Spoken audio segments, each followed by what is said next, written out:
H3PO4। এখানে বলছে যে ফসফরাসের জারণ সংখ্যা কত, ফসফরাসের জারণ সংখ্যা কত। তো আমরা কি ধরে নিব যে ফসফরাসের জারণ সংখ্যা কত হবে, এক্স। ওকে, তাহলে হাইড্রোজেনের জারণ সংখ্যা কত, +1। হাইড্রোজেন আছে কয়টা, 3টা। ওকে, ফসফরাসের জারণ সংখ্যা বের করতে হবে, এক্স আছে কয়টা, একটা। অক্সিজেনের জারণ মান কত আমরা জানি, -2।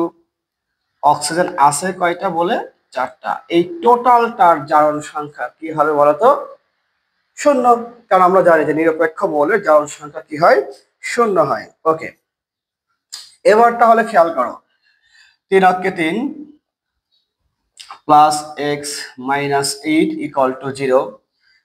তাহলে 8 থেকে 3 বাদ দিলে কি থাকে, -5 = 0, বা x = কি থাকে, +5।